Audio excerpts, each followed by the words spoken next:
al acto de instalación. Invitamos al doctor Hernández de la Secretaría de Educación a dar unas palabras. Muchas gracias por su asistencia a este evento, en el cual la idea es la de empezar a reunirnos como una comunidad académica que nos permita cualificar las actividades que como docentes del distrito y como maestros en formación están desarrollándose en torno de la educación en tecnología. Una de las inquietudes que teníamos era de congregar tanto a profesores que tuviesen ya experiencias de trabajo desarrolladas como a aquellos que están empezando a trasegar por este camino de la docencia. Para ese efecto consideramos pertinente acceder no solamente a la experiencia propia, sino a la experiencia de los profesores César Lemieski y Abel Rodríguez, que bien conocedores del tema en su país, en Argentina, ya han desarrollado una serie de actividades que los han llevado a avanzar mucho en este camino de las labores de la educación en tecnología. Una vía alternativa a la nuestra, un poco más consolidada, pero en la cual nosotros esperaremos ver luces dentro de las cuales podamos emprender también nuestro propio camino. Reitero el agradecimiento, no me extiendo mucho por efectos de lo que ya vemos de que estamos corridos en la agenda. Entonces espero que todos disfrutemos y que tengamos la oportunidad de estar estos 2 días compartiendo con compañeros y con futuros docentes para que logremos unos mejores aprendizajes en el marco de este trabajo que como comunidad educativa empezamos desde hoy. Muchas gracias. Muchas gracias, doctor Hernández, por sus palabras.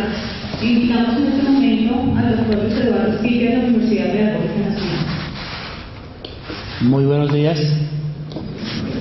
A nombre del señor rector de la Universidad Pedagógica Nacional, Juan Carlos Orozco Cruz, un saludo muy especial a todos los presentes, en particular a nuestros invitados internacionales, pero también de manera especial a estos profesores que están presentes acá, porque es la muestra permanente de cómo en las instituciones educativas se vienen realizando unas tareas en torno a la temática de la tecnología.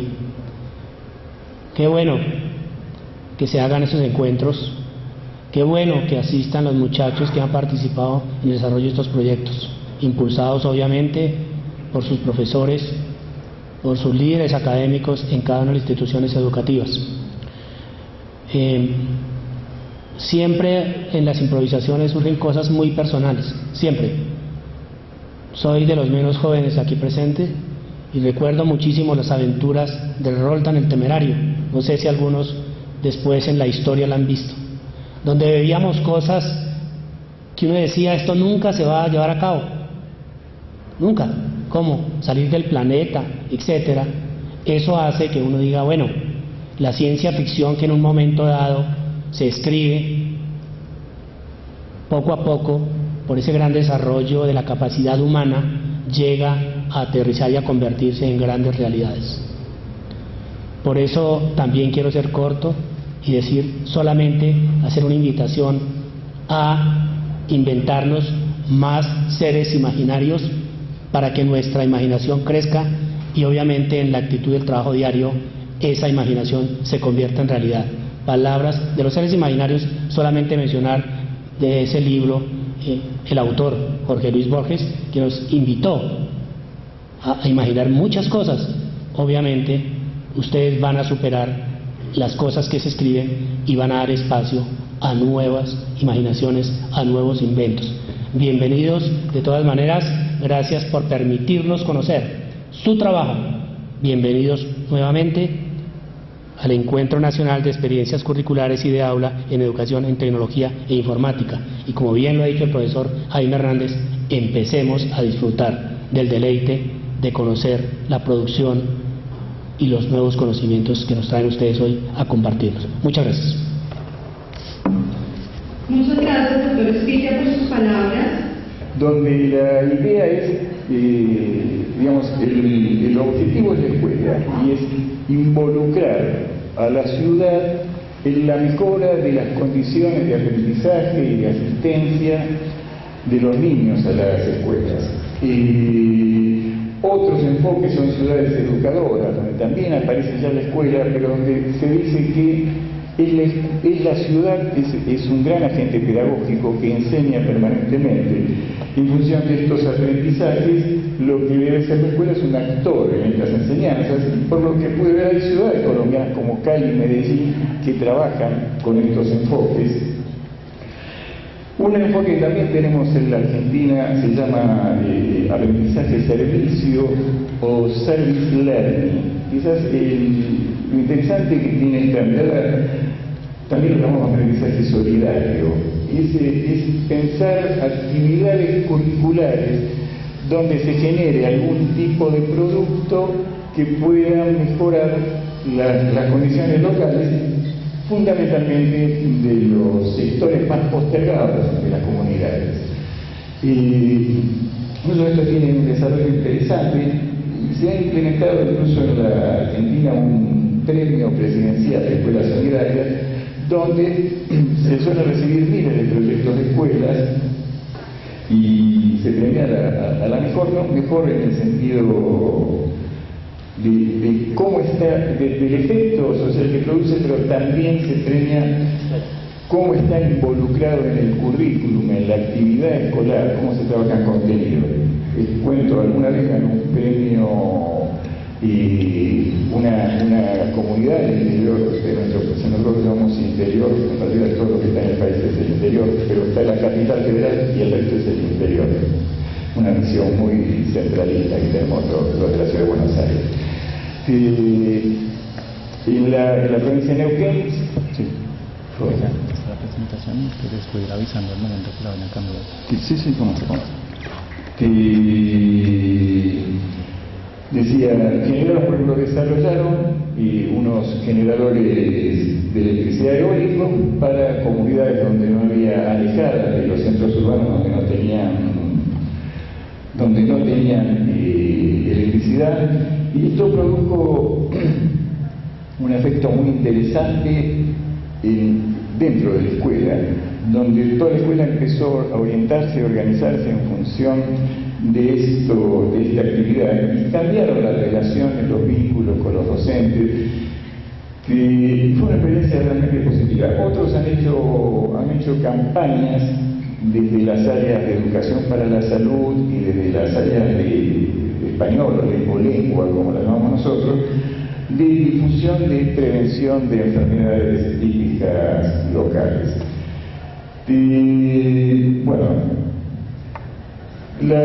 Por lo menos en la Argentina hay desde hace años, y no es un problema argentino, es un problema mundial, la educación media está como en búsqueda de algún sentido, algo que le identifique, y esto genera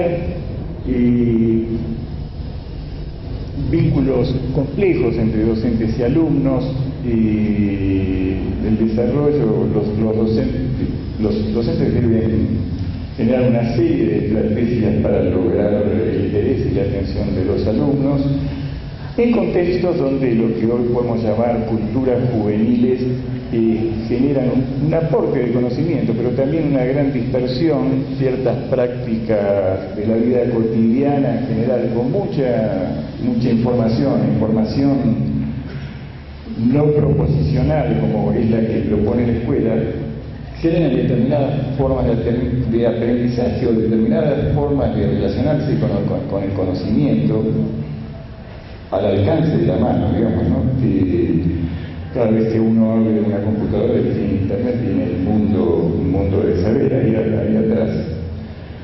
Y a veces nosotros con ese mundo ahí atrás y con todos los amigos de nuestros alumnos conectados y interconectados, nosotros pretendemos concentrarlos en nuestro tema de interés y sabemos que esto genera dificultades. Entonces, en esta búsqueda del sentido hay varios avances, varios trabajos.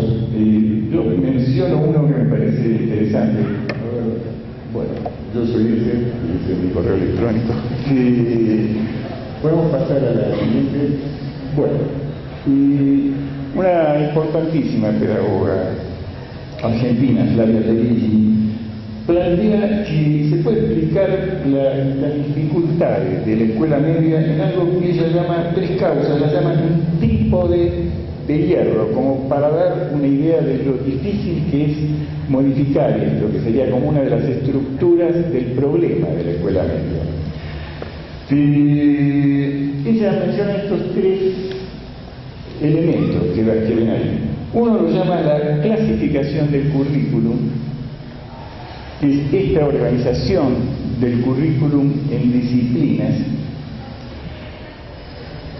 A partir de esta organización del currículum en disciplinas y la asignación del trabajo docente en una estructura de horas de clase, así es en la Argentina, confieso no saber cómo es aquí, y a partir de la contratación de los docentes por especialidad, esto genera una estructura muy difícil de modificar.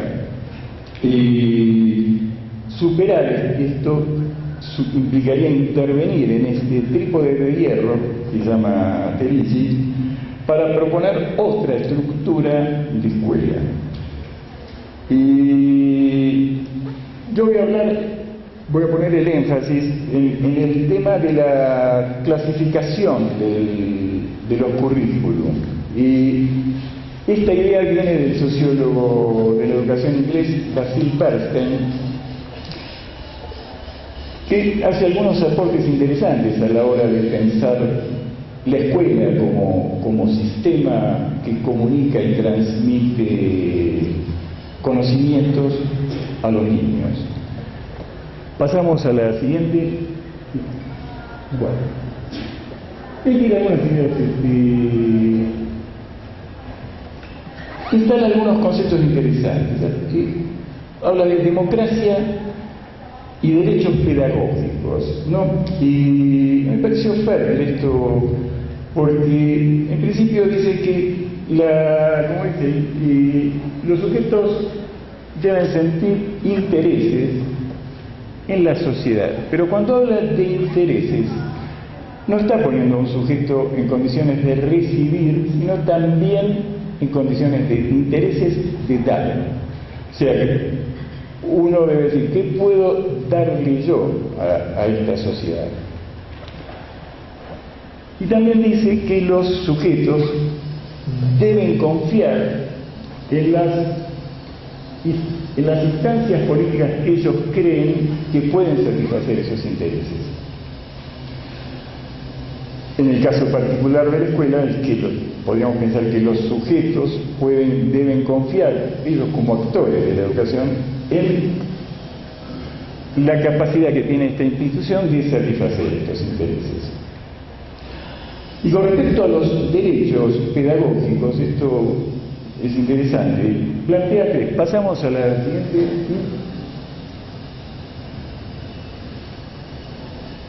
Bien. Esto, el texto del que lo tomé es Pedagogía, Control Simbólico e Identidad de Bernstein. Y el primer derecho que plantea es uno llamado refuerzo. A mí la palabra refuerzo, confieso que la traducción al castellano no me gustó mucho, y gracias al Google y al Google Books específicamente, encontré una versión en inglés del texto que afortunadamente tenía la parte donde estaba, y también una en francés. Y el término que usa Bernstein es enhancement, que no es necesariamente refuerzo, y la que dice en francés amelioración, que sería como un mejoramiento en español. Pero, ¿en qué piensa cuando habla de este mejoramiento? Él dice que los alumnos deben poder experimentar los límites sociales, intelectuales o personales, no como un límite impasable, como algo que no se puede superar, como el límite de una agresión, sino que estos límites uno debe saber en qué punto se encuentra entre lo que fue su historia, su pasado y los posibles futuros con los que se encuentra. Entonces la idea me parece muy interesante. La escuela debe aportar a tomar conciencia de qué límite está entre lo que fue y lo que puede llegar a ser. Y esto en relación a lo que haría la escuela con cada uno. El otro concepto que plantea es el derecho pedagógico a ser incluidos genéricamente, ¿no? O sea, la escuela debe ser un elemento de inclusión social. Y el tercero, derecho pedagógico, la escuela debe ofrecer derechos a participar. Entonces, ahí viene la pregunta, bueno, ¿cómo hacemos una escuela que pueda satisfacer estos derechos pedagógicos?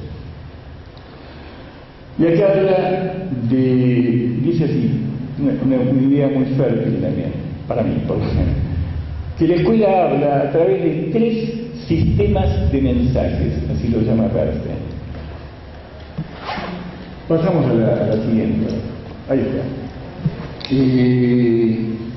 Un sistema de mensajes lo llama el currículum, que es todo aquello que la sociedad determina que deba ser transmitido por la escuela, y a esto que debe ser transmitido le hace una asignación de tiempos, de dedicación, una secuenciación y un orden.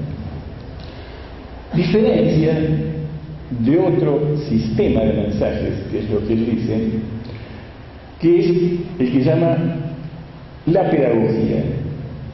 Y cuando habla de pedagogía, habla estrictamente de la relación docente-alumno, y para él pedagogía se refiere a las formas de transmitir ese conocimiento que propone el otro sistema de mensajes, que es el currículum.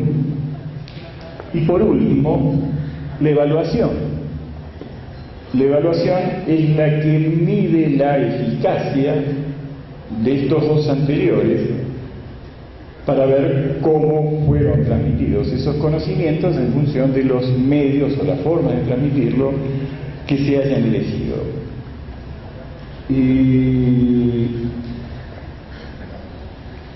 Define unas características o propiedades tanto para el currículum y para la pedagogía. Pasamos a la siguiente. Bien. Define una propiedad que él llama clasificación o clasificación del currículum, que es esta que había mencionado Flavia Terigi cuando dije los problemas del tipo de hierro. Define así la clasificación. La clasificación se refiere a la fuerza de los límites entre disciplinas. En función de la fuerza de los límites entre disciplinas, se estructura el poder en una institución.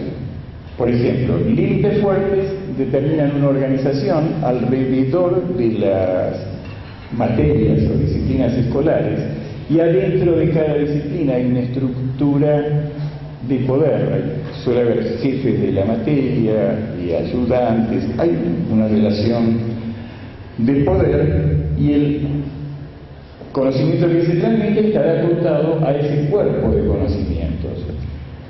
Pero puede haber también opciones de límites débiles.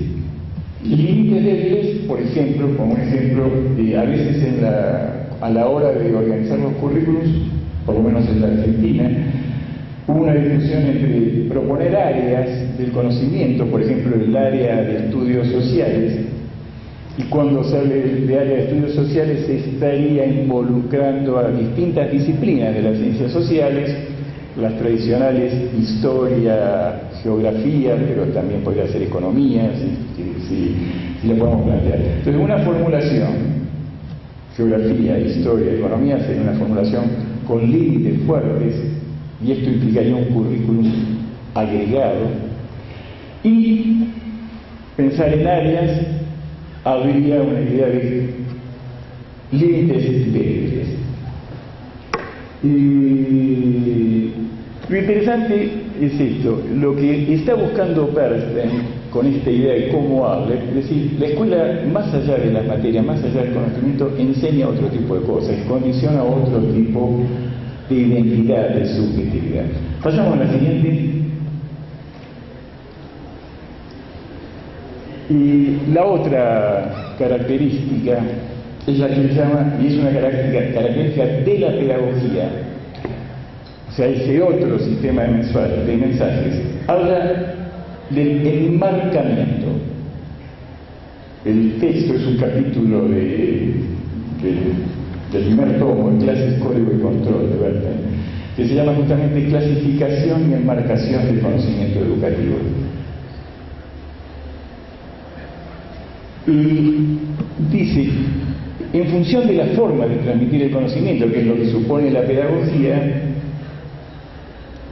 hay en función de la disponibilidad de opciones para transmitir el conocimiento que tiene el docente y el alumno para aprenderlas, habla de enmarcamientos fuertes o débiles. Cuando hay pocas opciones de elegir la forma en que se va a transmitir el conocimiento, hablaríamos de enmarcamientos fuertes. Por ejemplo, hay instituciones donde se generan guías de trabajo sumamente pautadas en las disciplinas, donde se explica cuáles son los pasos a seguir para alcanzar determinado conocimiento. Y los límites serían débiles cuando haya una variedad de opciones que se puedan presentar, entre las cuales uno puede seleccionar docentes y alumnos cuáles son las más favorables.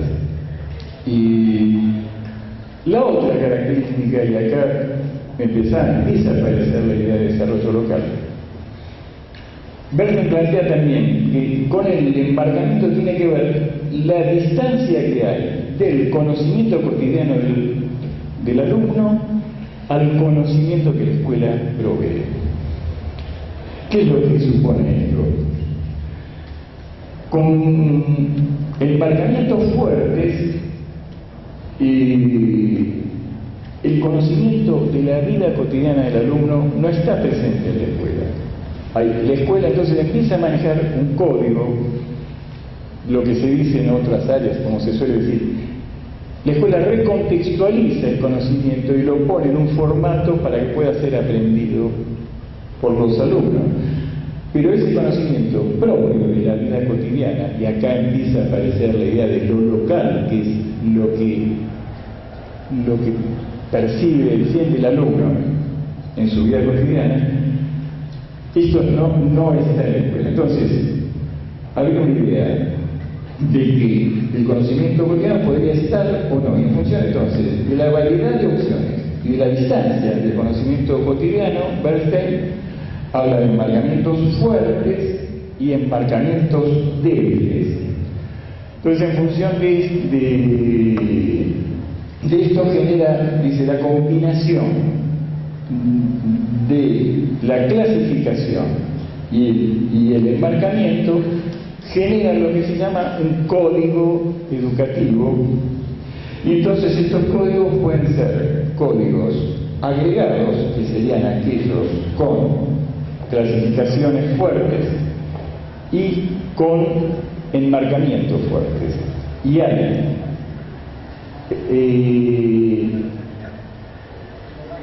códigos integrados donde habría clasificaciones y enmarcamientos débiles. Por supuesto que existe la posibilidad de que haya todas las variaciones. Puede haber clasificaciones fuertes con enmarcamientos débiles y viceversa, y habría toda una gama de niveles. Y en función de esto, ya con los intereses más sociológicos de Bernstein, genera toda una fórmula de estas relaciones como para definir o caracterizar los códigos educativos. Pero podemos imaginar, ¿no? La escuela habla, más allá de los contenidos que enseña, habla de otras cosas. Y la hipótesis entonces, pasamos a la siguiente, perdón. Bueno, esto es lo que acabo de decir, pasamos a la siguiente, perdón. En función de cómo sean los códigos de la escuela, esto generaría en los alumnos distintas formas de subjetividad, distintas identidades. Plantea que en muchos casos los códigos agregados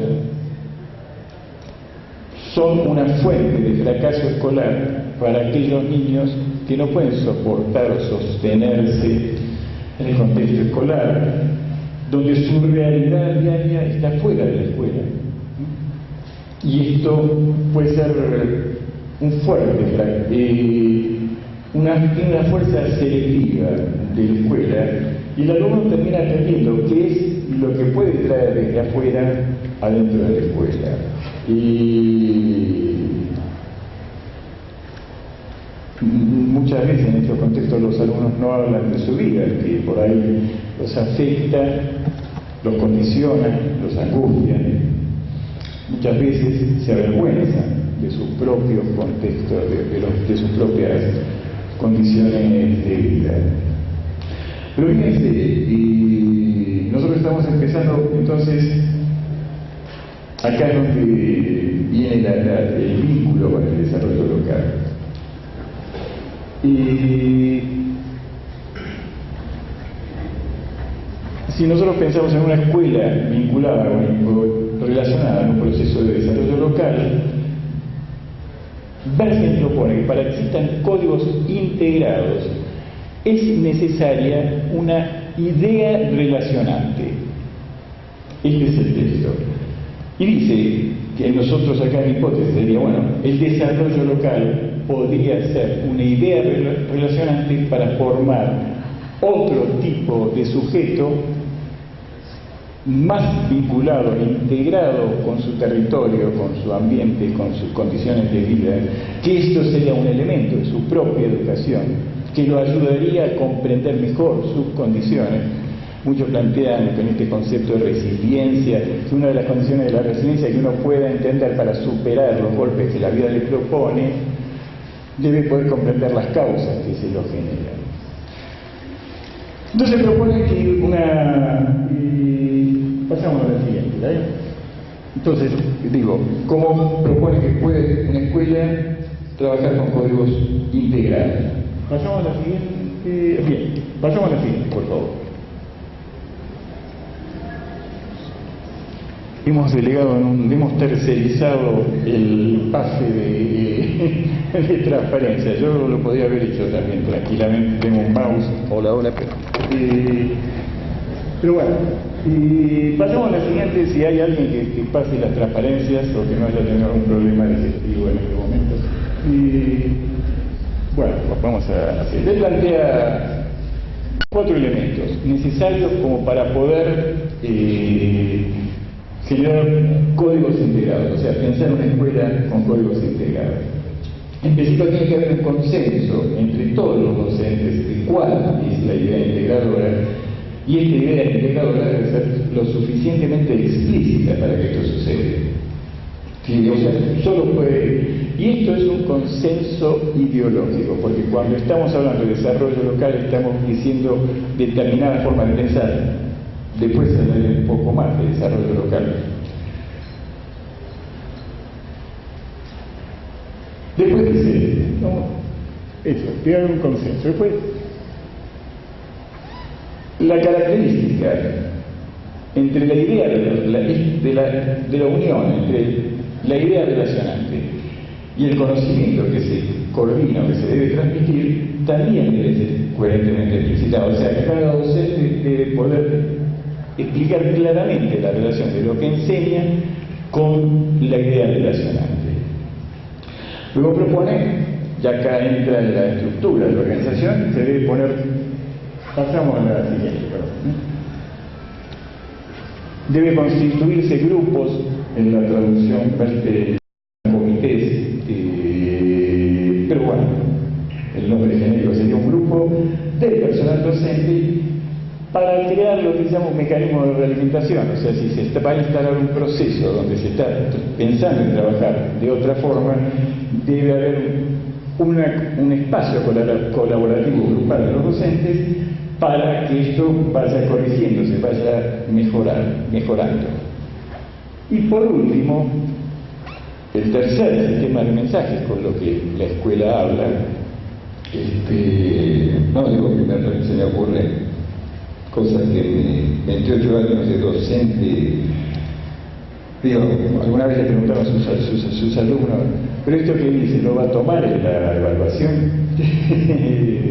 No, digo, deben cambiar las formas de evaluar, y quienes deben de participar en esta forma de evaluar, de ser evaluados, deben ser los mismos alumnos.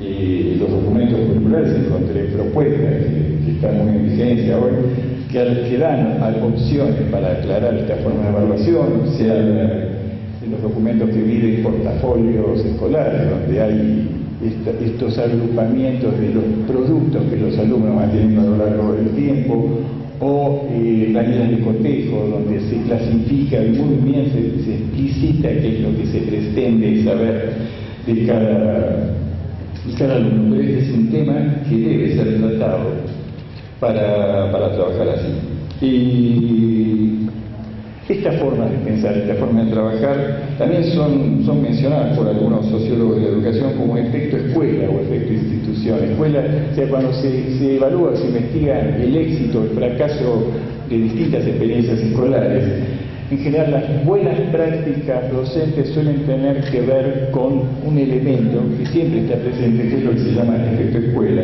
o efecto institución, donde lo que se plantea es: hay grupos de docentes comprometidos con lo que se enseña, los alumnos están involucrados con los docentes en este ejercicio, y hay una fuerte relación de la escuela con la comunidad. O sea, que se habla en la escuela que los padres de los alumnos también sean parte de esta institución. Bueno, pasamos a la siguiente. Bueno, el desarrollo local. No, el desarrollo local tiene distintos enfoques, pero se puede decir que tiene tres postulados centrales, ¿no? Uno dice que es endógeno, o sea, está sostenido por el enfoque del desarrollo local. Para algunos es estrictamente económico, para otros es social, para otros es político. Entonces el desarrollo económico es endógeno, está sostenido por la dinámica del sistema productivo territorial y motorizado acá, supone una intervención por la regulación de recursos y capacidades de la escala local. Siguiente. Hola. Bien. Se supone que debe existir un desarrollo de una cierta institucionalidad local, es decir, instancias donde se articulen los actores locales con el Estado y el sector privado de la sociedad civil en un espacio institucional que participe en el desarrollo local. Y luego se habla de la territorialización de la dinámica social, que implica que existan sociedades locales donde se organizan en función de procesos productivos locales, que exista cierta institucionalidad vinculada a lo productivo, pero que esté sustentada en una historia de identidad local, y todos compartiendo un proyecto de desarrollo común. Pero muchas veces cambia el énfasis que se pone en los procesos de desarrollo local. En algunos casos los procesos de desarrollo local tienen una perspectiva estrictamente económica. Entonces se dice, ¿cómo podemos mejorar la actividad económica de los pequeños, medianos y grandes productores locales a partir de establecer redes de comunicación, establecer distribución de la información? Pero es estrictamente económica. Pero en muchos casos, cuando se plantea el problema del desarrollo local está orientado a tener como prioridad la mejora de las condiciones de vida de los sectores más postergados. El desarrollo local surge en los años 90, ¿no? Frente frente al fenómeno llamado globalización, frente a las políticas determinadas por el consenso de Washington, las políticas neoliberales que planteaban, bueno, primero tiene que crecer la economía, y la economía va a crecer con el aporte de los inversores extranjeros, bueno, cuando crezca la economía, se hablaba de lo que se llama el efecto derrame, esta ganancia terminará cayendo y beneficiando al futuro de la población. Todos sabemos que esto era mentira, no es que fue una idea equivocada, es una mentira específicamente lúcida para lograr lo que se logró, el predominio del capital financiero.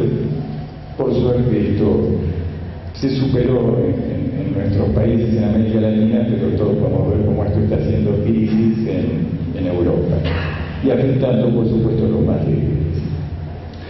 Y entonces en este contexto, como respuesta a esto, surge el desarrollo local. Y muchas veces para mejorar las economías locales, por sus dificultades de competir con la industria transnacional, y muchas veces para mejorar las condiciones de vida de las víctimas, de los que peor la pasaron, con estos procesos de desarrollo, con estos procesos de la globalización, que no son solo económicos, son sociales, culturales, financieros, etc. Entonces, para pensar en el desarrollo local y pensar en un aporte, tuve la suerte de encontrar, buscando qué experiencias había de desarrollo local en Bogotá, que antes de venir para acá, encontré por suerte el Plan de Desarrollo 2012-2016 de la Alcaldía Mayor de Bogotá, y que sin duda es un plan de desarrollo local con un nivel de explicitación y de claridad y de fundamentación muy amplio. Digo, esto lo leí con mucha atención y diría más, con envidia como ciudadano porteño, donde vemos cómo lo que se está haciendo es destruir la cultura, digo, para que se me diga, están hasta levantando los adoquines de las calles para poner cemento. Tenemos graves problemas de inflación, el adoquinado permite escurrir las aguas y ser absorbido por la tierra. Pero bueno, por eso esto me condicionó para leerlo. Y mi idea, lo que yo voy a mostrar ahora rápidamente del plan de desarrollo, algunas cosas que tomé del índice nomás, aunque confieso haber leído mal del índice, ¿no? Que pueden ser tomadas y pensadas con la escuela como esta idea integradora de la que hablé antes. Eso digo, no estoy solo hablando del área de educación en tecnología y informática, sino de la escuela. Y pasamos a la siguiente. Bueno, esto es lo que dije, otra más.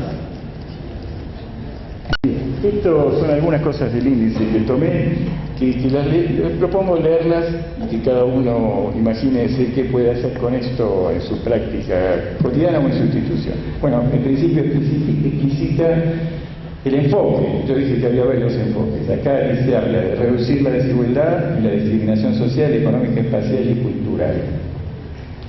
Ampliar las capacidades que le permitan a la ciudadanía la apropiación de saberes. Digo, pensemos en la escuela. Construir un territorio que garantice el acceso equitativo a la ciudad. Reducir formas de discriminación asociadas a condiciones de género, orientación sexual, étnica y culturales. Garantizar la defensa, protección y el establecimiento de los derechos humanos. Fíjense, hablamos hoy de derechos pedagógicos. Imaginemos estos enfoques, estas perspectivas, como parte de esta idea integradora, donde tendríamos un material importante para ver cómo sería el propio plan de desarrollo de la ciudad. En el siguiente ítem habla, y acá la escuela podría ser, cuando nosotros decimos algo que podría ser algo muy bueno, decimos paradójicamente que podría ser un desastre con esto. Un territorio que enfrenta la variabilidad climática y se organiza alrededor del agua. Entonces dice, primero, visibilizar el medio natural y el entorno del agua.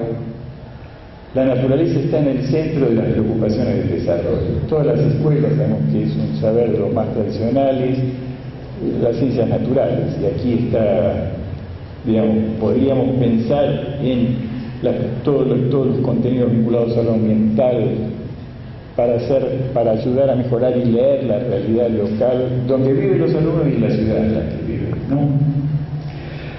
Hay un planteo más, podríamos decir, más tecnológico, que es replantear el modelo expansivo de la ciudad. El documento se preocupa por cómo ha avanzado hacia zonas donde no debería haber avanzado, cómo el agua ha tendido a encerrarse en lugar de darle posibilidad de desarrollarse.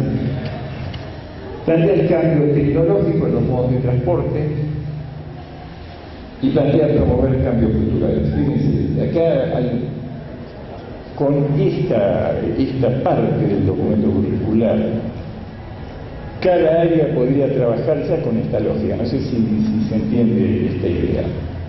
Y luego promover cambios culturales. Y los cambios culturales, ¿qué fuerza puede tener la escuela en esto? Este es un elemento central en la promoción de cambios culturales, en el sentido de que es la escuela la que educa, la que brinda, transmite la cultura, no solo la escuela, pero es uno de los principales transmisores para los futuros ciudadanos. Y habíamos hablado de participación en esto que planteaba Berten. El cuarto punto dice una Bogotá que defiende y fortalece lo público, ¿sí? Y fíjense lo que plantea fomentar la participación y la capacidad de decisión de la ciudadanía sobre los asuntos de la ciudad. Podríamos preguntarnos si la escuela fomenta esta participación y fomenta la capacidad de los alumnos en la toma de decisiones de la escuela. Esto educaría más que decirle a los alumnos: miren, alumnos, cuando salgan de allá ustedes van a tener que ir a participar. No, esto se aprende participando, viendo otros modos, otras modalidades de gestión de las escuelas. Fortalecer lo que llaman la gobernabilidad democrática local. También en algunas líneas de desarrollo local, más que hablar de gobernabilidad, también se habla de gobernanza, pensando en que una forma de gobierno que hay mayor participación y consulta, ¿no? Bueno, el mismo documento curricular propone presupuestos participativos, de los cuales hay importantísimas experiencias positivas en América, ¿no? Bueno, es recuperar la confianza ciudadana en las instituciones del distrito capital, esto que decíamos de esta condición de la confianza. Construir territorios de paz con seguridad ciudadana, una preocupación muy colombiana, pero muy latinoamericana también. Y dice garantizar una estructura administrativa distrital competente y comprometida con las necesidades de la ciudadanía. ¿Cómo enseñan estas cosas la escuela? En principio, revisando su propio funcionamiento escolar, buscando, y ahí, gracias a la generosidad de Google, los buscadores de Internet, incluso existe en Bogotá un Instituto Distrital de Participación y Acción Comunal. Y curiosamente, mirando los distintos menús que ofrecen, lo que había, no aparecen claramente las escuelas como actores de estos procesos. Entonces la propuesta es decir, ¿puede ser la escuela un actor en los procesos de desarrollo local, participar en las instituciones donde se debaten y se discuten? No solo pensar en formar el alumno, no solo pensar cómo hace la ciudad para ayudarme a mí, que es lo que propone Ciudades por la Educación, sino qué puede aportar una escuela, tomando en cuenta que adentro de una escuela hay un grupo de profesionales en muchos territorios, probablemente los más capacitados sean los docentes de la escuela. Entonces, ¿cómo puede organizar la escuela en esta función de dar conocimientos, transmitir cultura, y cómo este conocimiento puede ser compartido con la comunidad? La escuela tiene algo que muchos llaman estas palabras que se le roban a las ciencias naturales, una cierta capilaridad. Capilaridad en el sentido que el vínculo de la escuela, mediado por los alumnos, con el territorio es muy fuerte. La escuela está enraizada en su comunidad, a partir de la presencia de sus alumnos, siempre y cuando la escuela tome este canal como vía de llegada a la realidad nacional.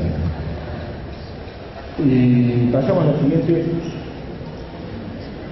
Bueno, esto lo hablamos, esto pasamos, perdón. Bueno, dos cosas que rescaté el documento que ayudan a pensar la escuela, ¿no?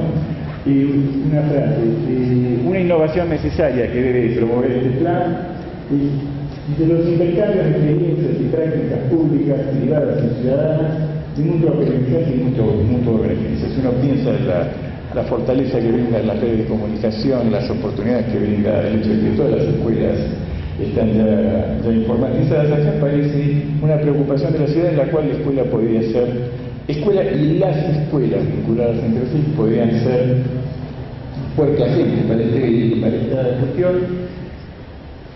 Y después esta idea, ¿no? que la necesidad de la capacidad de permitir a la ciudadanía la apropiación de saberes. Acá la escuela podría ser un actor central, porque su materia prima es la información, su insumo, el insumo de la escuela, o uno de ellos, es el tema de los saberes. Y puede tener una función importantísima en producir conocimientos y transmitirlos a la comunidad. Y acá pasamos a la siguiente. Sí, una pedagoga ecuatoriana, que incluso fue ministra de Educación de Ecuador, habla de un enfoque muy interesante que lo llama comunidades de aprendizaje. ¿No?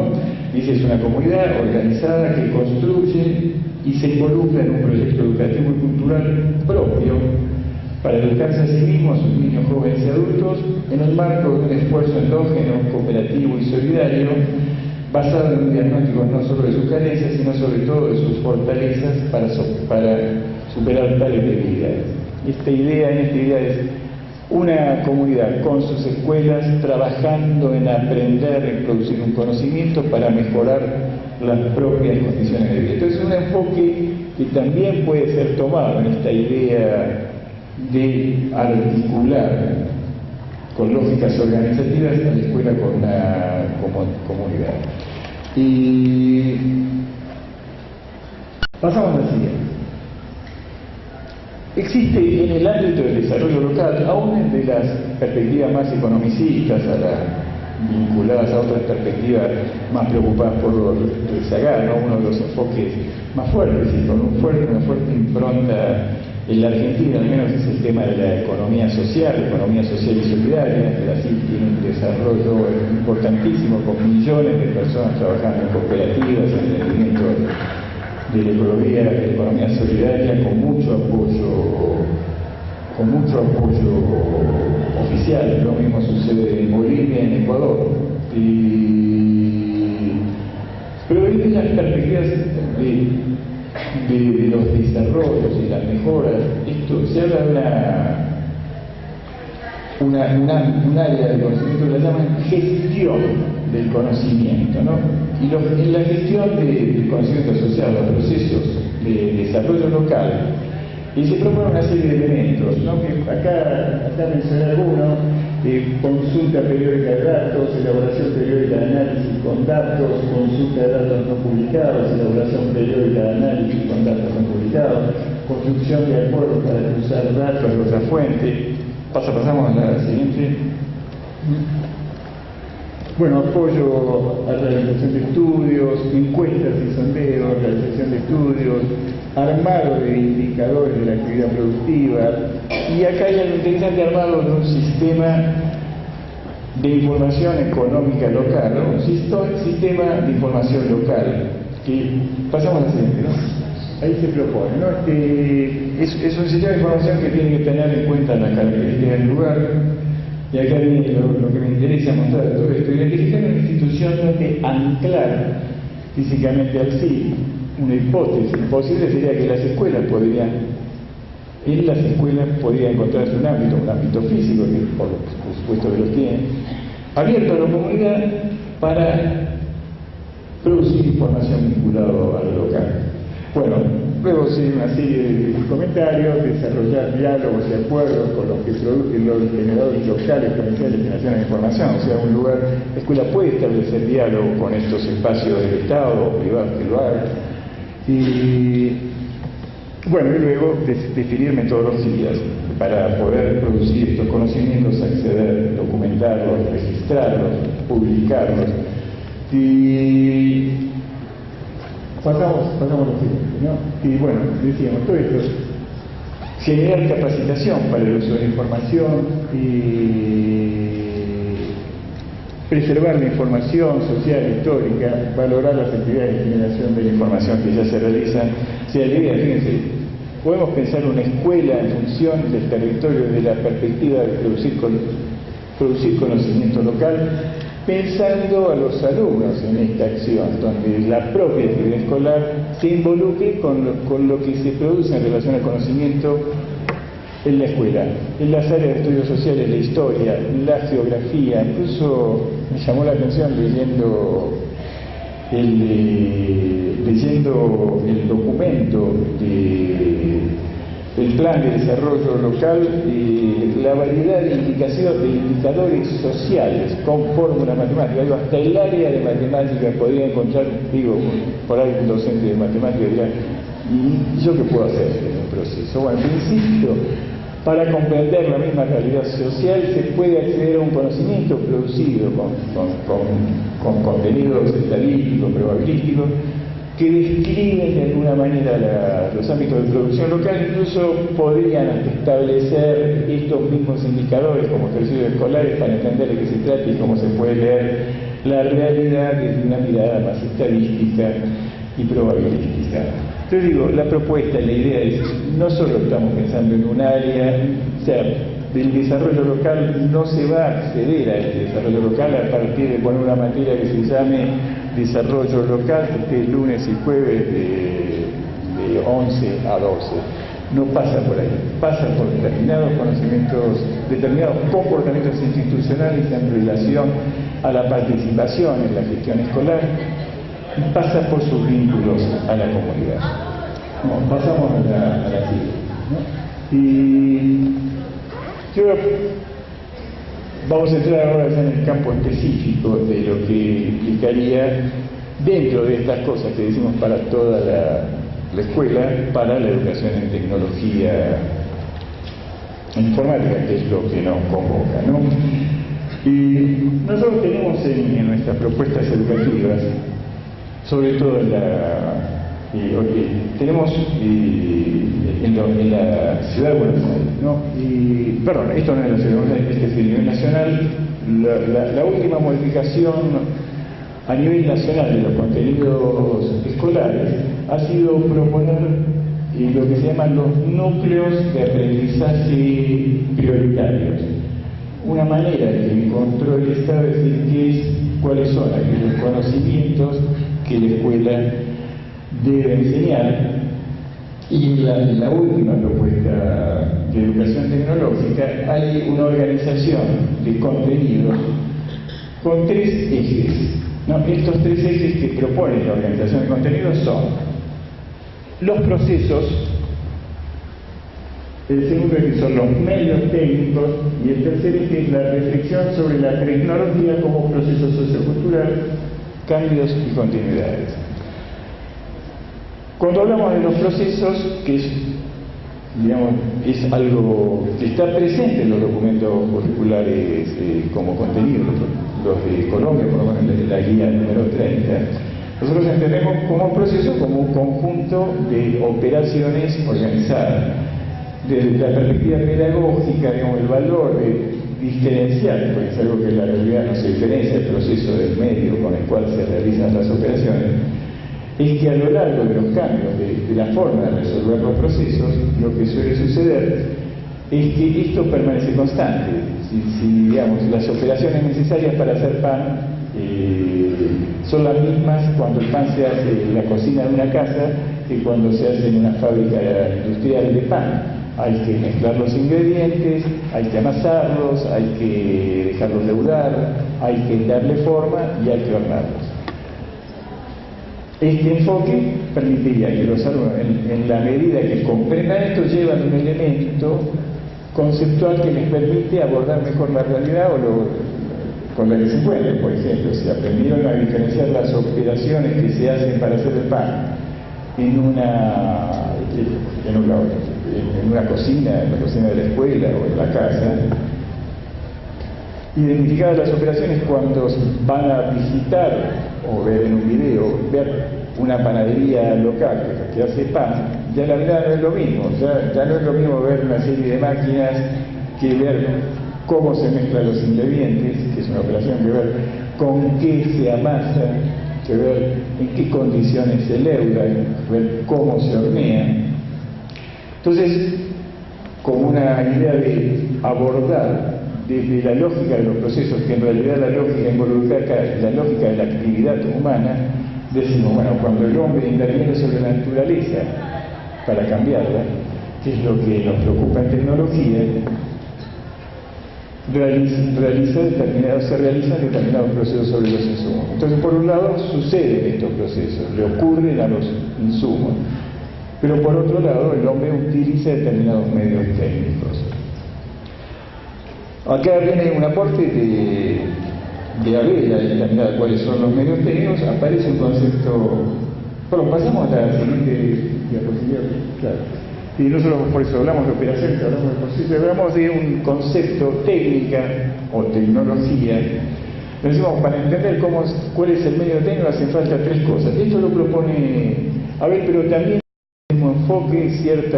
ciertos enfoques de la administración industrial, se llama enfoque administración de operaciones, toman los mismos elementos. Se habla del concepto de tecnología, y una tecnología se compone, es un sistema, porque estos tres elementos están interrelacionados, un sistema formado por artefactos, entendiendo por artefactos todo el soporte material, ¿no? Que el soporte material puede ser el mismo cuerpo, yo puedo amasar con mi cuerpo, pero puedo amasar con una amasadora. Los procedimientos, que cuando lo hace una persona con herramientas supone toda una determinada gestualidad técnica, y los conocimientos necesarios para hacer esto, ¿no? Que uno puede tener un elemento pero no tener el otro. Digo, yo puedo saber leer música, no quiere decir que si me da una guitarra tenga el procedimiento para ejecutarla, que puedo ubicar en una guitarra o en un piano todas las notas, tengo un conocimiento, no tengo el procedimiento para ejecutar. Bueno, en las técnicas pasa lo mismo, no es solo saber cómo se hace, sino tener procedimiento para hacerlo. Y un concepto central para nosotros, que es el de tecnificación. Una tecnificación sería una intervención en esa tecnología, en ese sistema de artefactos, procedimientos y conocimientos. ¿Cuál es la idea de la tecnificación? En física, por ejemplo, la física tiende a buscar lo que se llaman constantes o cosas que se conserven a lo largo del tiempo. Las tecnificaciones suceden siempre, permanentemente cambian las tecnologías con las que se realizan determinadas operaciones. Entonces, la operación será la misma, lo que cambiará será el conocimiento, el artefacto y el procedimiento necesario. Hablábamos con los colegas el otro día en la pedagógica, un ejemplo clásico, que es para entender la idea. Uno puede pelar una papa, que es una operación, con un cuchillo o con un pelapapa. Pelar con un cuchillo tiene un determinado procedimiento y hay una técnica, un procedimiento, no lo voy a explicar ahora, para que no digan, este quiere explicarnos tecnología y desarrollo local, enseñándonos a pelar una papa. Y cuando uno toma un pelapapa, el procedimiento es distinto, ¿no? Entonces el pelapapa es distinto al cuchillo. ¿Qué es lo que cambia? ¿Por qué cambia el procedimiento? Porque hay un componente en pelapapa que controla el espesor de la papa. Con el cuchillo lo controla con el dedo, el pelapapa se incorpora. Y entonces, con esta idea de la tecnificación, encontramos una herramienta de lectura del cambio técnico, porque así como ponemos al hombre en nuestra mirada de la tecnología, cuando hablamos que cada operación requiere un procedimiento que es humano y un conocimiento, con el concepto de tecnificación, sin perder de cuenta el concepto de tecnología, lo que vemos es cómo cambia el procedimiento y el conocimiento humano con cada cambio técnico. Entonces esto es una herramienta fuerte de lectura de los cambios en la tecnología o en las tecnologías con las que se hacen las operaciones. Y entonces uno mira las tendencias, en la cual hay que... Pasamos a la siguiente. Podemos pasar bien. Estas serían como, podríamos mencionar como conservaciones que se producen en los cambios de tecnologías, o lo que nosotros llamamos tecnificación. Cambian los artefactos, en general lo que suele suceder con los artefactos, con ese soporte técnico, es que crecen en complejidad. El otro día con colegas y alumnos de Tunja, de la Universidad de Tunja, y poníamos el caso de la informática, yo comentaba todos los saberes que estaban involucrados para hacer un recuadro en un procesador de texto, el WordStar, que era uno de los primeros que yo empecé a usar hace más de 20 años.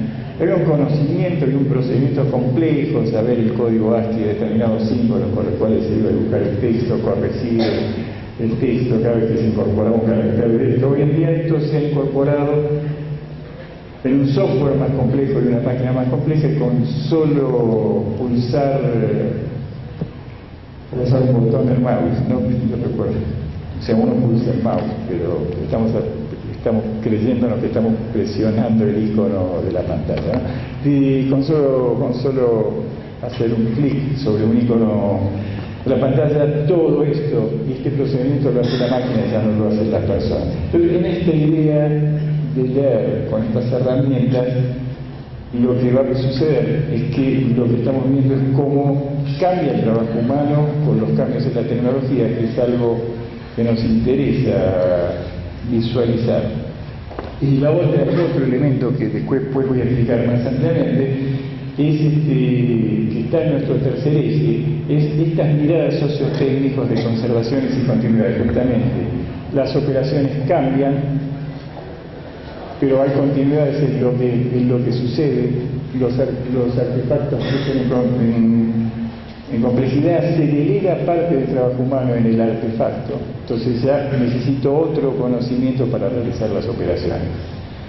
Y acá encontramos desde lo conceptual una herramienta que nos permite mirar algo como un fenómeno social, en definitiva, cómo cambia el trabajo humano, y ahí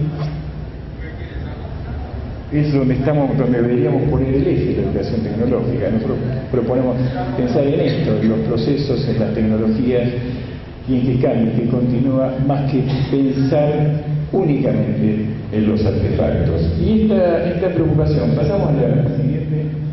Esto lo tomo de los documentos curriculares, creo que está en el 30, ¿no? Dice, esto está también acá, ¿no? Sí, yo creo que siempre, a veces esto se pierde de vista, pero hacia ahí deberíamos ir con esto, ¿no? Que dice, bueno, el área se implementa, esto de la ley de educación de Colombia, se implementa el área de tecnología informática, la educación básica de los colombianos para incrementar sus capacidades, conocimientos, habilidades y destrezas. Eso es subrayado mío, con vistas a tener una sociedad consciente de las implicaciones de la producción tecnológica, su uso y sus consecuencias, de forma tal que le prepare y permita confrontar nuevos y todavía imprevistos desafíos en el mundo del trabajo y en la sociedad, de manera que se favorezca la participación de la población en ella. Bueno, ¿cómo formamos estas perspectivas en la educación tecnológica? Pasamos a la siguiente. Y esto está dicho, y estas preocupaciones que nosotros tenemos en nuestras formulaciones también están presentes, las compartimos, podemos decir explícitamente, con los documentos curriculares colombianos, ¿no? Y bueno, imagino que lo conocen el documento, está organizado con lógica de competencias, hay componentes, hay como grupo de competencias, las competencias y el desempeño, pero yo retomo lo que tiene que ver con esta mirada social que estamos diciendo, ¿no? Solución de problemas con tecnología y tecnología y sociedad son los dos componentes que yo tomo. Y el desarrollo, hay competencias formuladas como identificación, formulación y solución de problemas. La idea sería, bueno, cuáles son lo local de los problemas, ¿no? Y en relación a la tecnología universal se propone actitudes de sensibilización social y ambiental y la valoración social y la participación social. La idea sería no dejarnos encandilar por las maravillas de la tecnología, sino pensarlas en términos de trabajo, de vida cotidiana y de cómo cambia lo que uno debe saber para llevarlas a adoptar. Bueno, entonces nosotros, fíjense, en la educación tecnológica tenemos desafíos que van desde pensar en una operación pequeña con una tecnología, desde clavar un clavo, hasta pensar en lo que nosotros llamamos sistemas sociotécnicos. Este es un desafío que debemos enfrentar, un recorrido que debemos transitar para formar a nuestros futuros ciudadanos con determinadas perspectivas. A mí me parece, y esta es una idea, pasamos a la siguiente. Bueno, acá están formuladas, que no las comenté, ¿no? Estos desempeños, fíjense, todos, si los vemos rápidamente, son todos desempeños vinculados con la lectura de la sociedad. Yo los tomé del último nivel, del último ciclo, ¿no? El último reconozco implicaciones físicas, sociales y ambientales de las manifestaciones tecnológicas del mundo en que vivo y actúo responsablemente, ¿no? Discuto sobre el impacto de los desarrollos tecnológicos, incluida la biotecnología, la medicina, está pensado por lo social. Evalúo los procesos productivos de diversos artefactos y sistemas tecnológicos teniendo en cuenta sus efectos sobre el medio ambiente y las comunidades implicadas. Esto lo podemos estrictamente poner en lo local. Analizo proyectos tecnológicos en desarrollo y debato en mi comunidad el impacto de su posible implementación. ¿No? Esto está puesto como un vínculo concreto con lo local, o sea que son canales que está proponiendo el diseño curricular para atraer ese saber de la vida cotidiana, en el caso particular de la tecnología que puede. Tomo decisiones relacionadas con las implicaciones sociales y ambientales de la tecnología y comunico los criterios básicos que utilicé por las razones que me condujeron a tomarla.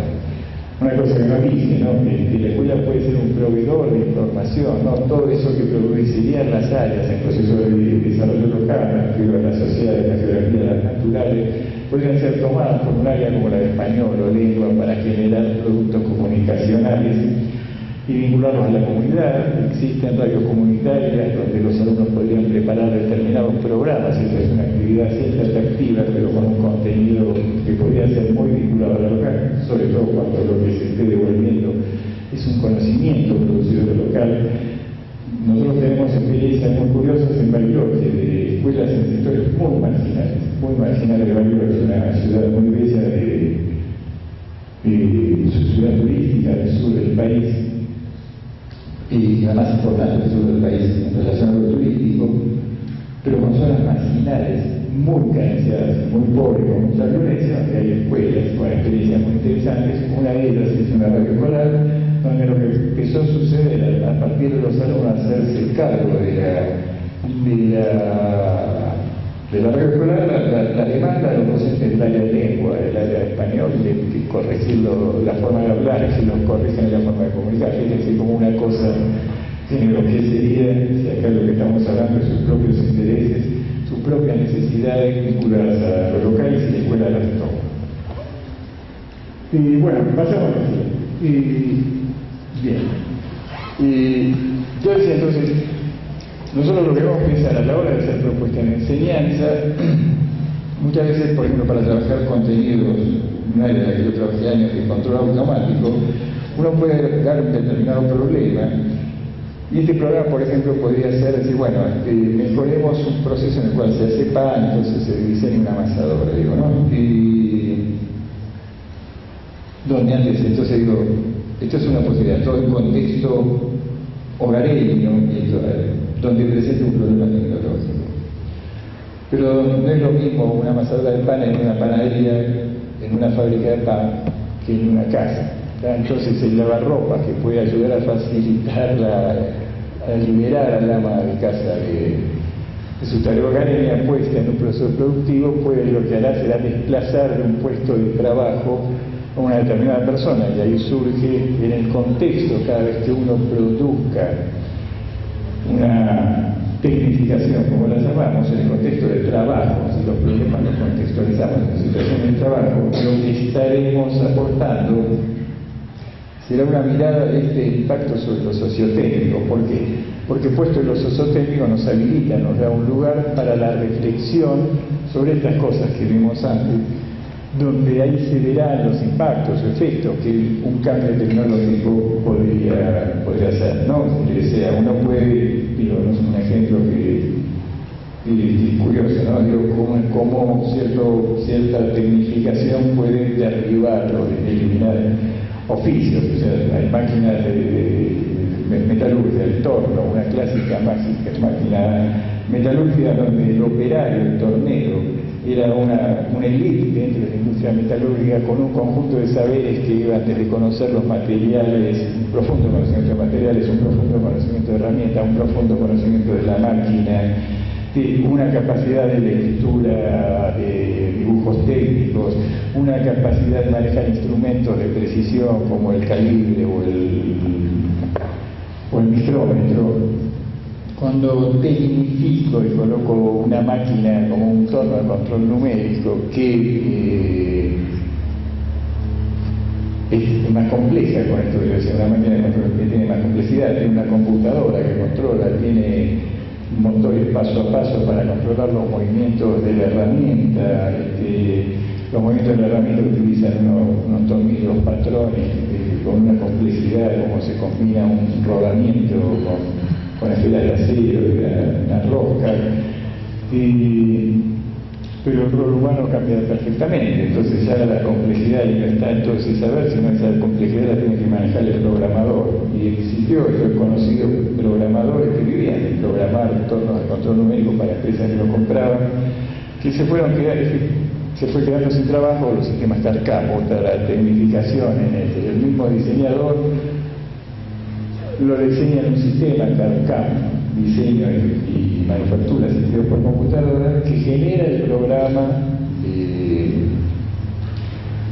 va a controlar el torno. Entonces, una cosa es mirar esta tecnificación en el aparato, otra cosa es mirar en un proceso productivo, qué pasa con el conocimiento requerido, qué pasa con los procedimientos humanos cuando cambia una tecnología. Y si lo miro en un proceso productivo, la lectura que estaré haciendo de eso no será estrictamente técnica, no me dejo encandilar por las máquinas de control numérica, que son maravillosas, sino que lo que me preocupa es qué pasa con ese contexto en el cual lo estoy incorporando.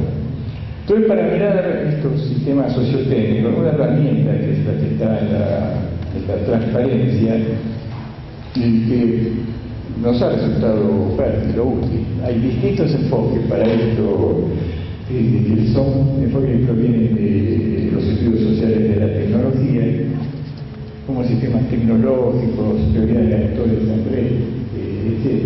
Es este que a mí me ha sido fértil por su simplicidad y su eficacia, ¿no? Y con una teoría práctica es útil, digamos. Entonces, define un sistema de actividad, el sistema de actividad mediana, parte de la teoría vygotskiana, la teoría de la actividad, donde hay un sujeto, hay un objeto, un producto de la actividad humana y un mediador. Para Vygotsky el mediador puede ser una herramienta o un instrumento, y el otro mediador es el lenguaje. Y esta teoría de la actividad para estos tres elementos tiene distintas instancias, luego es ampliada por un seguidor de Vygotsky, Leontief, que plantea la posibilidad de que estas actividades sean realizadas por sujetos colectivos. Y siguiendo esta corriente post-vygotskiana, que es parte del ámbito de la psicología, pero donde lo que está buscando es la forma de estudiar la actividad humana, se incorporan otros elementos, ¿no? Que son los que vemos abajo. Aparece, un elemento para entender una actividad que tenemos que considerar en la comunidad, otro es la división del trabajo, y otros son las reglas del juego con los cuales se organiza el trabajo con los instrumentos de ese sujeto colectivo. Y entre los elementos de este sistema de actividad hay relaciones de producción, de intercambio, de distribución y de consumo, ¿no? Esto es una mirada. Entonces, esto que puede ser útil a la hora de pensar sistemas sociotécnicos complejos que están en nuestras propuestas, por lo menos el caso particular de las comunicaciones, no una cosa es, como por ejemplo ejemplo, el teléfono. Una cosa es un micrófono y un parlante y dos micrófonos y parlantes conectados en serie con una fuente en las cual dos personas pueden hablar.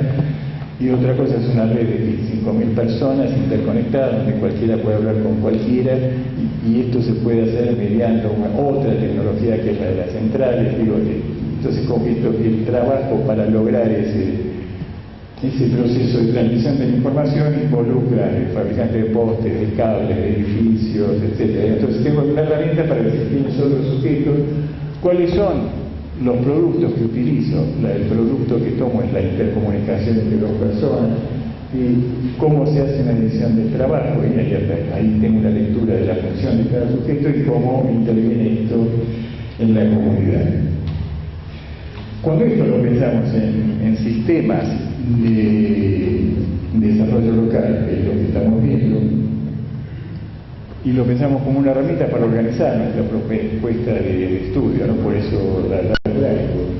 En principio, conocer cuál es el sujeto del que estamos hablando. En algunos enfoques de desarrollo local que yo menciono,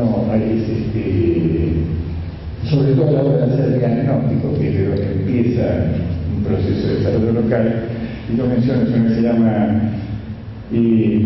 planeamiento participativo y gestión asociada. Cuando hablan de sujeto, hablan de, como se habla en sociología, de actores, y se diferencian tres tipos de actores, ¿no? Los actores hay actores necesarios y quien está impulsando un proceso de desarrollo local los debe tomar en cuenta. Hay actores necesarios que deben estar ahí. Por ejemplo, el Estado debe estar en el proceso de desarrollo local. Hay actores involucrados que tienen una participación, lo quieran o no lo quieran, pero hay actores interesados, que son aquellos que promueven los procesos de desarrollo local. Entonces, bueno, conocer los sujetos en una comunidad para estos procesos involucraría un estudio del conocimiento de quiénes son, ¿no es cierto? Los productos, bueno, si miramos una comunidad, vamos a ver que hay una serie de insumos que son procesados y una determinada comunidad produce determinado tipo de productos. Esto puede ser estudiado por la escuela con esta herramienta a la hora de analizar, bueno, ¿qué producimos acá? No, bueno, se producen esto. ¿Con qué medios técnicos? ¿No? Y cuando digo medios técnicos pienso en terminología, ¿no? Para nosotros la tecnología está ahí arriba. Y bueno, hay determinado tipo de herramientas, maquinarias, conocimientos, se siguen determinado tipo de procedimientos. Y entonces, bueno, todo eso organizado con una determinada dirección de trabajo, el productor de esto, el productor de aquello. O sea, hay reglas de juego, y las reglas, digo, que entre todos ellos tenemos esas relaciones de producción, consumo, intercambio, distribución. Cuando uno piensa, por ejemplo, en los procesos de intercambio, de distribución, ciertas corrientes están proponiendo lo que se llama, hay ciertas normativas, reglas de comercio justo, por ejemplo. Hay comunidades que producen, yo vi un local donde vende productos de comercio justo, donde hay determinadas reglas, ¿no? Y determinado tipo de reglas, las que recuerdo en este momento. Bueno, los productos no debe haber trabajo infantil, no debe haber discriminación a la mujer, y desde la perspectiva de la salud hay determinada calidad de los productos con la conservación. O sea, hay una serie de reglas que estas deberían ser formuladas y conocidas a la hora de pensar en un proceso de integración. Incluso con respecto a la calidad, un problema clásico de lo que se llama las economías sociales, lograr continuidad y permanencia de la calidad, se pueden tomar o recuperar algunos criterios de las normas ISO que son producidas como... Bueno, hay ciertas lecturas de las normas ISO que no son solo lecturas de cómo mejorar un proceso productivo, sino cómo controlar a los trabajadores en un proceso productivo, que creo que de eso se trata. Pero digo, hay determinadas herramientas donde la escuela podría hacer un aporte para lograr cierta estabilidad. Uno de los riesgos de los productos hechos con tecnologías más primitivas es que, bueno, frente a un producto en mal estado, lo que hace un consumidor es dejarlo. Bueno, bien. Te digo, tendríamos alguna herramienta, siguiendo con esta herramienta. Entonces pasamos a la siguiente. Este hombre Engelson plantea cinco criterios para analizar, para comprender, ¿no? Dice, bueno, primero, dice, el sistema de actividad es una unidad de análisis. Primero tengo que comprender cuál es mi sistema de análisis. Entonces, tomo en cuenta todos sus elementos. Luego dice, tengo que escuchar lo que dicen los distintos actores. Esto es lo que se llama, hay que conocer qué piensa, cómo se expresa cada uno de los distintos actores de la comunidad. Luego habla de la historicidad de los sistemas de actividad. O sea, yo para entender un sistema de actividad tengo que comprender su historia. Entonces ahí, si queremos comprender lo local, tenemos que comprender de dónde se viene, y en relación al área de la tecnología, ver de dónde se partió y qué sucesivos procesos de tecnificación que mencionamos hubo en las distintas experiencias de trabajo, productivas, de intercambio, etcétera, que se fueron produciendo, ¿no? Y conocer cuáles son o sea, lo que dice, ¿no? Un sistema de actividad, en un sistema de actividad, las contradicciones son una fuente de cambio. Cambia los sistemas de actividad por las contradicciones. Entonces, bueno, hay que ver cuáles son las contradicciones que contiene un contexto social. Digo, todo esto pensando, lo que estoy pensando es cómo la escuela puede encontrar una forma de leer lo comunitario para proponer o provocar o intervenir en la medida de sus posibilidades, ¿no?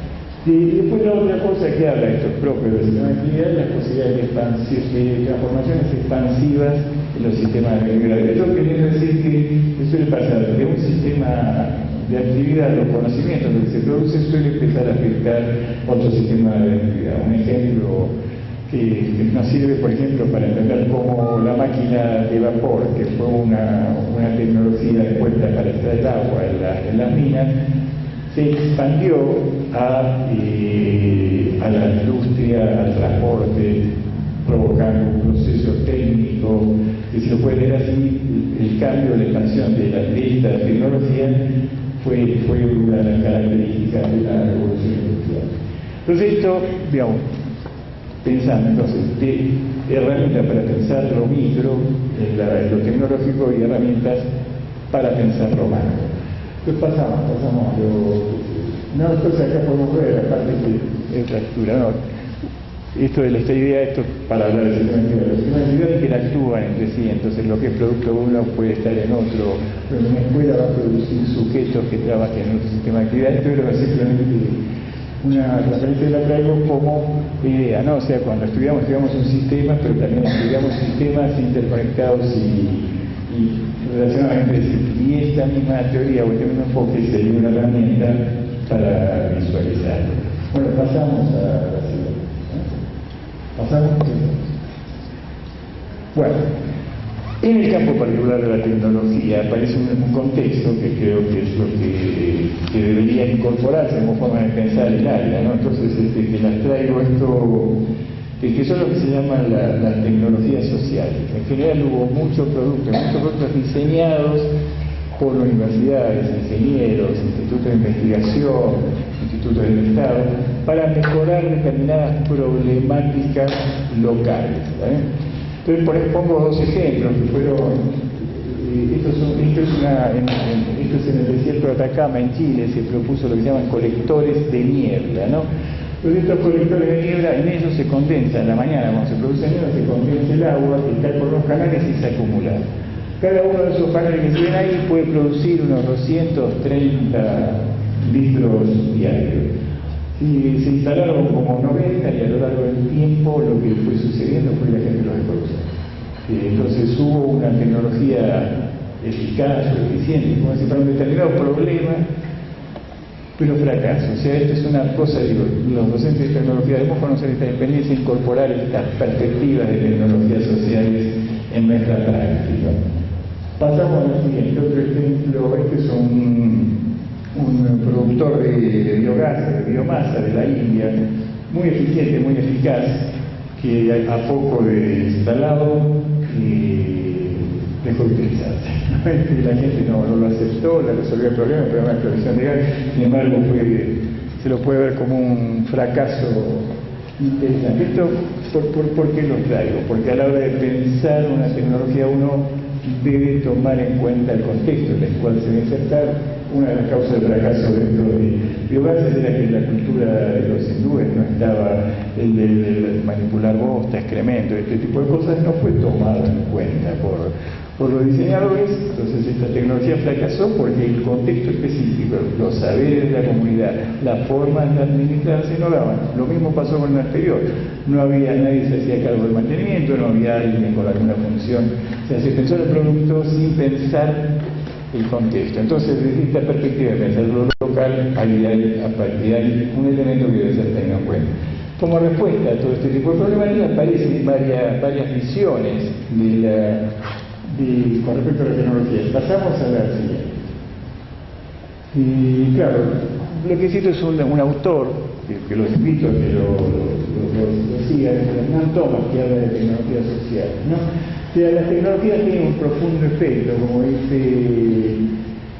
por todo lo que involucran a la hora de insertarse en un contexto. Pero la idea es interesante, es que las tecnologías son construcciones sociales, pero también las sociedades son construcciones tecnológicas. Hay un intercambio de vuelta entre estas dos cosas. Pasamos a lo siguiente, ¿no?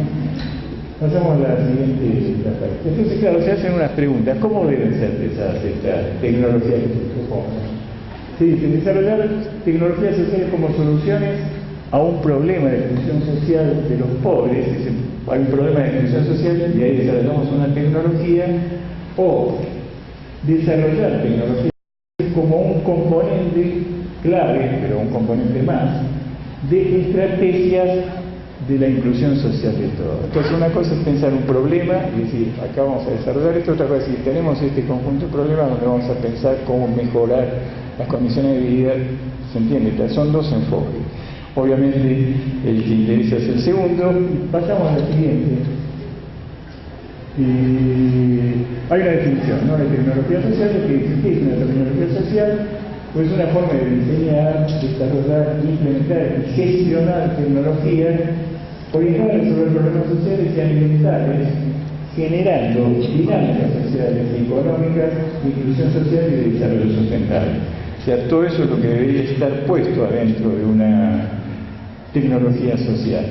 Y después, bueno, tenía puesto, digo, porque esto sería el recorrido que deberíamos hacer en nuestra área. Si podemos pasar a la siguiente. No puedo. Bueno, esto es una tecnología social, ¿no? El PowerPoint. Y hay varias cosas, ¿no? Uno de los primeros autores que planteó fue Louis Mumford, plantea el desarrollo de tecnologías democráticas como respuesta a las grandes tecnologías que las llama autoritarias, ¿no? O sea, cuando se está determinado tipo de tecnología, acá hay cierto orden, miramos la película Tiempos Modernos como crítica, como una crítica a una tecnología autoritaria. Entonces lo que propone es otro tipo de tecnologías donde puedan los distintos actores tener direcciones descentralizadas y procesos donde proceso de trabajo intensivo, ¿no? Se suele hablar de capital intensivo, trabajo intensivo. Mumford propone tecnología democrática donde el trabajo sea más intensivo y que la comunidad sea quien dirige y tome decisiones con el uso de los recursos naturales que van a ser procesados por esa comunidad. Otro concepto muy utilizado es el de tecnologías apropiadas, ¿no? Donde se está pensando en una pequeña escala de tecnologías para trabajo familiar o comunitario con baja complejidad, con poco contenido científico y tecnológico y bajo costo, con poco costo de energía y sí que suponga mano de obra intensiva, ¿no? Y que fueron las primeras que empezaron a plantearse una respuesta históricamente sobre esto. Este es analizado tecnológicamente, es una especie de reloj humano, un reloj trabajo intensivo. Si no, me está diciendo que quedan 5 minutos. En esto, digo, estoy mostrando todas propuestas de tecnologías sociales, ¿no? Existe la que se llaman las tecnologías intermedias, donde dicen, no podemos, el conocimiento de la ciencia debe involucrarse para mejorar la tecnología, la técnica, mejorar la calidad de vida. Entonces aparece otra propuesta, las tecnologías intermedias, digamos, ¿no? Donde se plantea ya una lógica industrial organizativa con otro tipo de gestión, pero que esté orientada a los problemas de desempleo, a satisfacer el consumo local con productos locales, como una alternativa a las grandes industrias capital intensivas que proveen los productos que la comunidad requiere. Y luego empezaron a haber otras propuestas de tecnologías apropiadas, digamos, donde se empieza a decir, bueno, tiene que haber planificación, se tiene que calificar a los trabajadores, a la mano de obra, debe haber un determinado tipo de maquinaria que permita los insumos, debe haber lógicas determinadas de gestión, insumos. Se empieza a producir un conocimiento con esta lógica orientada a estas tecnologías apropiadas. Bueno, hay otros enfoques, se llama innovaciones de base, grassroots de base, donde se dice, bueno, partamos de todos los conocimientos que hay productivos en lo local. Digo esto porque es un insumo para nosotros, docentes de tecnología, y en función de ello veamos cuáles serían las tecnologías que aprovechan todo esto, ¿no? Esto fue un enfoque muy fuerte en la India, donde hubo muchas experiencias, hay redes, todas estas cosas, lo interesante es que ahí hubo productos de desarrollo de conocimientos que serían un insumo para nosotros, para la Universidad Pedagógica también, digamos, para formas de pensar esta respuesta a los problemas sociales. Hay experiencias de financiamiento, por ejemplo, la experiencia del microcrédito aparece dentro de estas ideas de las tecnologías de base. El microcrédito nosotros lo tenemos en la Argentina, el éxito es rotundo, es muy interesante, no hay prácticamente morosidad y los impactos que tienen pequeños productores son altísimos, con un costo para el Estado ínfimo, ¿no? Porque por digo, como un número, una determinada cantidad de dinero y se la da a 20 productores, pero ya cuando empiezan a pagar la primera cuota de un crédito, hay dos más que pueden sumarse, y después cuando esos dos más pagan al mes siguiente, eso con un número, un capital determinada pequeña, eso empieza a ir creciendo a medida que se va devolviendo y crece la cantidad de dinero que se puede pensar. Bueno, y varios enfoques, yo digo social innovation, que era un enfoque puramente económico, pero también agregaba lo cultural, lo social, lo gestional, y digo cosas que pueden.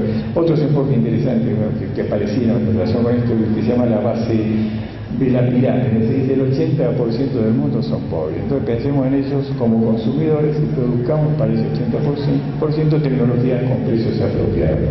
Comentar un ejemplo, en la Argentina ahora van a desarrollar una línea de ropa con un costo mínimo, equivalente a $20, y se llama una marca nacional y popular, en este enfoque se proponen estas tecnologías.